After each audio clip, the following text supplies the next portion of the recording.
Halo teman-teman semua, selamat datang di podcast kita kali ini. Nah teman-teman, sebelum kita membahas lebih jauh lagi mengenai tata kelola Bapak Ignatius Jonan dalam PT KAI, tak kenal maka tak sayang. Nah, oleh karena itu kita mau kenalan dulu kali ya satu-satu sama teman-teman yang keren-keren abis ini.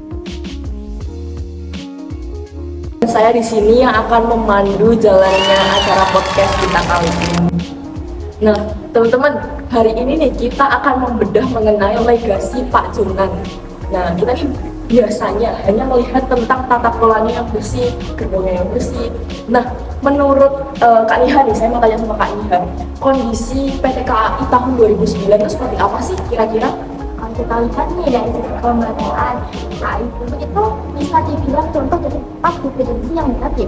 Jadi mereka tuh kayak kejebak di sistem yang lama seperti warisan pada masa kolonial yang sifatnya itu eksploitatif tetapi juga gak efisien. Nah, masalah utamanya itu ada di institutional arrangementnya.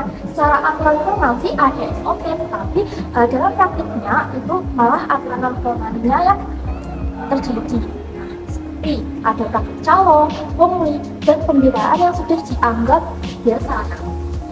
Kalau pakai bahasanya Dorgas yang aturan main di KAI itu justru memberikan insentif yang perilaku koruptif, bukan pada pelayanan. Nah, saya setuju banget nih.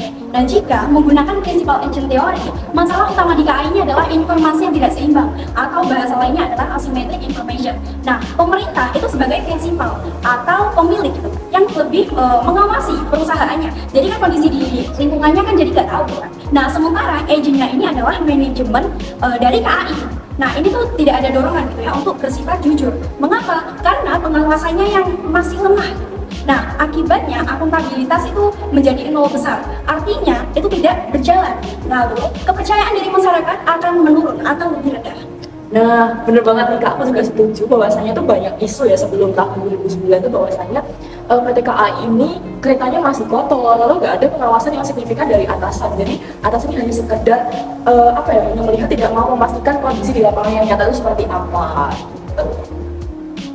Nah, teman-teman, masuknya Pak Jonan ini kan dia membawa mentalitas pelanggan sebagai raja nih. Nah, tapi banyak kritik yang bilang kalau hal ini terlalu kapitalis untuk sebuah BUMN. Nah, mungkin teman-teman di sini ada yang bisa menganalisis atau melihat ini dari sudut tata kelola itu seperti apa sih? Menurut sih ini bagian dari development manajemen ya. Jadi Jonan itu mengubah birokrasi yang kaku jadi lebih fleksibel seperti perusahaan. Fokusnya juga bergeser juga sih, kayak yang sekedar output yang penting kereta jalan ke outcome yang kenyamanan dan keselamatan penumpang. Dia juga menerapkan contracting out dan standarisasi layanan supaya lebih efisien dan berkualitas jelas. Perubahan yang terjadi itu bukan cuma di sistem, tapi juga di cara berpikir kerjanya juga sih. Berarti keren banget ya ini. Dari sudut tata kelola, berarti Pak Jonan ini sudah mengusahakan new public management yang baik, gitu ya, tata kelola yang sudah baik. Mungkin Kak Sila ada menambah sesuatu. Tapi kalau menurut saya sendiri, merubah logika itu hal yang tidak mudah. Kenapa saya bilang begitu? Karena resistensi internal yang luar biasa gitu. Nah, di sini nih ya peran transformational leadership. Jadi Johan itu tidak hanya melakukan perubahan struktural, tapi dia itu juga melakukan perubahan kultural begitu. Dia itu menerapkan sistem reward and punishment yang transparan begitu. Nah, secara sosiologis dia itu membangun sosial kapital baru di dalam perusahaannya. Nah, dia itu merasa bangga sebagai pegawai KAI begitu. Dia itu menunjukkan bahwa nilai-nilai seperti integritas, disiplin itu memiliki nilai ekonomi bagi karyawannya begitu. Nah, berarti kepemimpinan dari Pak Jonan ini benar-benar bisa dirasakan ya. Contoh sekarang ini kita bisa menikmati kereta dengan lebih bersih, dengan lebih nyaman berkat adanya transformasi dari Pak Jonan gitu ya. Mungkin dari Kak Nina ada sesuatu yang mau ditambahkan? Yang menarik dari perubahan itu di KAI ini juga unit transaksional cost jadi turun. Nah, dulu itu penumpang kan sering harus lewat jalur dan itu bidik diri itu makin mahal, ribet dan transparan kan. Nah, sejak ada sistem online ticketing, semua perantara itu jadi langsung dipakai. Dari sisi kelembagaan, ini juga bentuk penyederhanaan struktur. Jadi koordinasi antar bagian di dalam organisasi itu jadi lebih simpel dan akhirnya lebih efektif. Benar banget, kita pun sekarang sudah tidak mengalami adanya bertemu dengan calo-calo gitu ya teman-teman. Itu pun lebih memangkas biaya kita masing-masing gitu ya. Jadi ya transport ini lebih efisien, adanya transparansi, kita juga naik kereta pun lebih nyaman. Nah, Kak Niha dan Kak Zila tadi kan kakak bilang kalau misalnya adanya pemangkasan calo seperti itu ya. Nah ini kan pasti mengadakan suatu konflik ya, adanya suatu konflik yang mengusir para pedagang-pedagang. Nah, gimana sih sterilisasi stasiun ini itu mengusir ribuan pedagang? Gimana kita tuh melihat konflik kewenangan dari kepentingan ini? Gimana Kak Nabila? Mungkin Kak Nabila punya perspektif tersendiri mengenai hal ini. Bagaimana adanya konflik dari pengusiran pedagang, adanya pemangkasan calo-calo, itu gimana menurut Kak Nabila? Oke, ini yang paling penting banget ya dalam tata kelola atau governance. Nah, di satu sisi itu ada tekanan yang membuat KAI ini tuh lebih mengutamakan efisiennya. Nah, tapi di sisi lainnya ada juga tuntutan agar tetap memperhatikan kepentingan sosial. Nah, Junan ini juga pernah menegaskan bahwa stasiun adalah fasilitas publik atau fasilitas umum untuk penumpang, bukan tempat berdagang atau berjualan. Nah, ia juga mendefinisikan ulang atas lahan stasiun atau property rights. Nah, secara hukum dan tata kelola, langkah ini tuh berani. Karena apa? Karena itu berhasil dalam mengembalikan fungsi utama lembaga pelayanan publik. Wah, keren banget ya, berarti ini sudah menunjukkan adanya transformational leader di mana Pak Junan ini berani mengambil keputusan yang mungkin cukup beresiko ya, mengusir para pedagang-pedagang, mengusir calo-calo yang memudahkan kita sebagai menikmati fasilitas publik kita lebih nyaman gitu ya teman-teman. Mungkin dari perspektif Kak Aula ada yang lain? Sebenarnya saya setuju sama Bella. Jadi dia tuh menerapkan isomorfisme institusional. Jadi KAI ini meniru standar dari industri lain kayak di penerbangan ya gitu. Jadi makanya muncul aturan seperti tiket sesuai nama, larangan merokok, dan penumpang harus duduk sesuai kursi. Ini sebenarnya bentuk penyesuaian supaya KAI ini kelihatan lebih modern gitu sih. Terus kayak mendapatkan kepercayaan publik, kayak terutama dari kelas menengah. Jujur saya sendiri ini juga merasakan adanya perubahan dari yang dibawa Pak Junan ini. Kita kan sekarang kalau misalnya mau beli tiket nih bisa lewat aplikasi, terus juga sudah ada namanya, terus AC-nya juga udah dingin ya teman-teman, udah nggak ada orang yang merokok, terus merasakan bahwa fasilitasnya itu benar-benar worth it gitu ya, worth it dengan adanya biaya yang rendah juga ya, maksudnya nggak terlalu tinggi semenjak nggak ada calo. Mungkin Kak Zela ada perspektif lain dari hal ini? Tapi kalau dipikir secara kritis, kita itu harus bertanya, apakah proses ini itu melibatkan partisipasi? Nah, seringkali reformasi di Indonesia itu bersifat top down. Nah, Pak Johan itu memang sukses. Beliau itu memang sukses. Tetapi secara tata kelola demokratis, ada ruang partisipasi aktor seperti komunitas pedagang, terus ada pengguna kelas bawah. Nah, dia itu bisa tersingkirkan lah ininya. Nah, dia itu bisa tersingkir demi standar estetika dan efisiensi.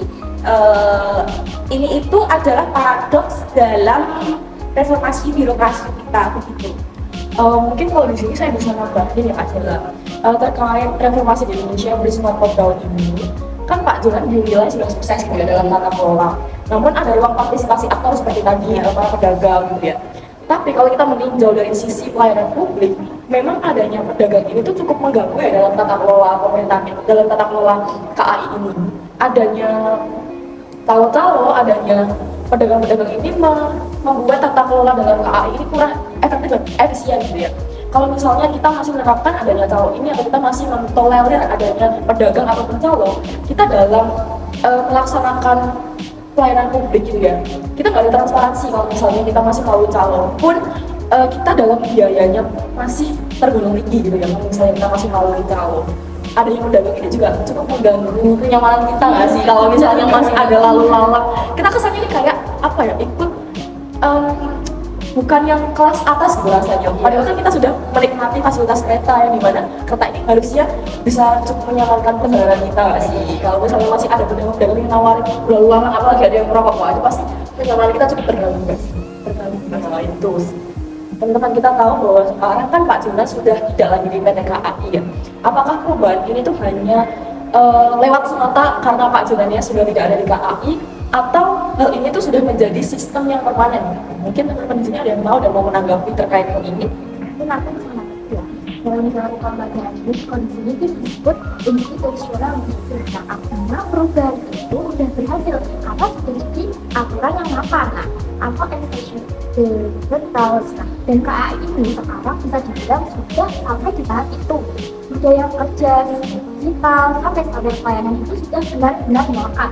Jadi sekarang perilaku orang-orang di dalamnya itu nggak lagi tergantung siapa kurikulumnya, tapi lebih ke sistem yang sudah terbentuk dan sudah benar.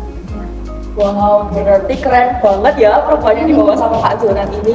Bahkan sampai sekarang pun Pak Jonan sudah tidak berada lagi dalam PT KAI, sistem yang dibawakan ini masih terus berlanjut gitu, dan bisa perubahannya ini bisa kita rasakan sampai sekarang. Mungkin dari Kak Zela ada hal lain yang mau ditambahin dari perspektif Kak? Tapi kan ini juga soal organizational learning ya.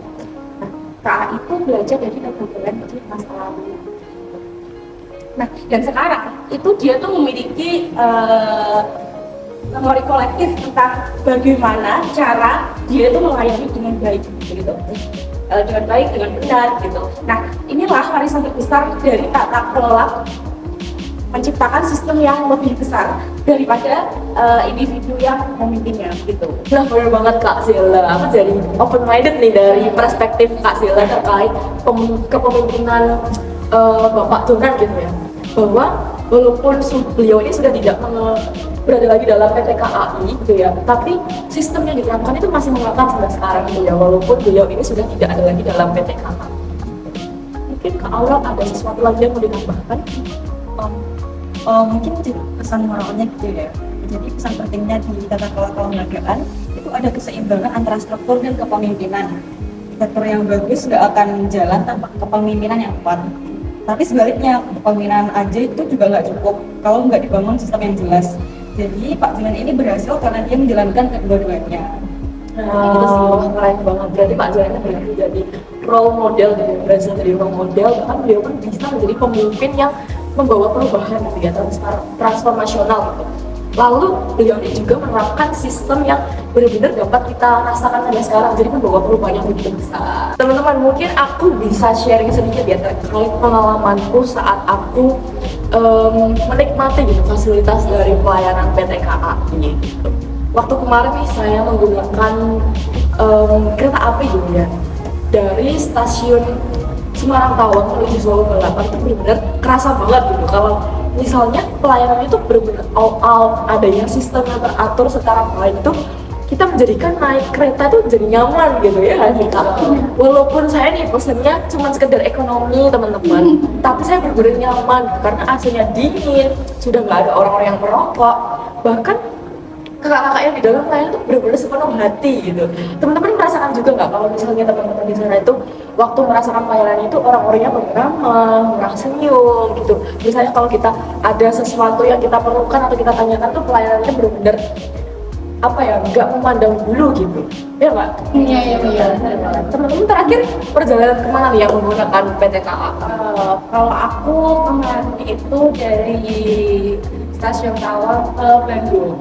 Oh, wow, keren banget ya.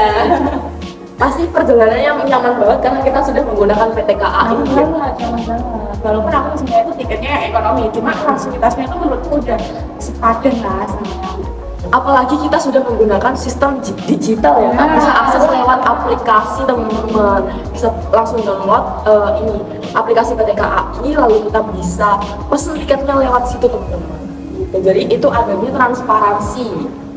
Sudah tidak perlu menggunakan calon-calon. Kita juga udah gak dikelilingin sama pedagang-pedagang yang tiba-tiba cangcimen. Keren banget nih Pak Jonan. Mungkin kita bisa kasih applause dulu buat Pak Jonan yang sudah membawa perubahan organisasi. Nah, mungkin dari Kak Nabila ada sesuatu lain yang mau ditambahkan dengan pertanyaan ini? Tapi kita juga harus berani bertanya secara kritis, apakah itu sukses secara public value? Nah, memang keretanya itu jadi keren, tapi dengan standarisasi yang kaku, kita seolah-olah itu kayak mengusir ekonomi rakyat dari stasiun. Nah, kita menggantikan perdagangan asongan dengan gerai-gerai franchise yang besar. Nah, secara tata kelola nih, ini adalah pergeseran dari inklusivitas menuju korporatisasi ruang publik. Wah, bener banget nih Kak. Kita juga kalau misalnya lagi ke stasiun tuh kayak banyak franchise yang besar ya, brand-brand ternama yang ada di sana. Pun kita kalau mau jajan tuh rasanya kayak eman-eman guys. Kalian tahu eman-eman kayak ih sayang gitu uangnya kalau misalnya dibuat jajan. Beda kalau misalnya kita jajan sama cangcimen gitu ya, mungkin harganya lebih terjangkau gitu ya daripada kita membeli jajanan yang franchise brand-brand ternama gitu. Nah, teman-teman semua, diskusi kita kali ini benar-benar cukup berbobot dan tajam banget ya. Saya benar-benar dapat sesuatu hal yang baru gitu dari teman-teman semua terkait perspektif dari Kak Miha, Kak Aurel, Kak Zela dengan Kak Nabila. Saya jadi mengetahui hal-hal yang saya belum ketahui gitu. Jadi adanya pengetahuan baru yang saya dapatkan dari adanya podcast kali ini. Gak gitu, saya mengundang teman-teman semua untuk bergabung dalam podcast kita kali ini gitu. Nah, jadi bahwa perubahan lembaga besar seperti PTKA itu bukan sekedar soal uang ya teman-teman. Jadi kita tuh juga bisa merubah dalam aturan main, perilaku aktor gitu ya, atau dalam logika berpikir dan juga bagaimana seseorang itu memimpin gitu ya. Nah, teman-teman mungkin cukup sekian podcast kita kali ini. Terima kasih buat partisipasinya, terima kasih buat kesempatannya dan juga waktu yang sudah teman-teman berikan dalam podcast kali ini. Semoga perspektif mendalam ini dapat kita gunakan sebagai bahan belajar untuk kedepannya gitu ya teman-teman. Mungkin saya di sini Christina Angelina Midiana pamit undur diri. Selamat siang teman-teman semuanya dan salam sehat untuk kita semua. Terima kasih.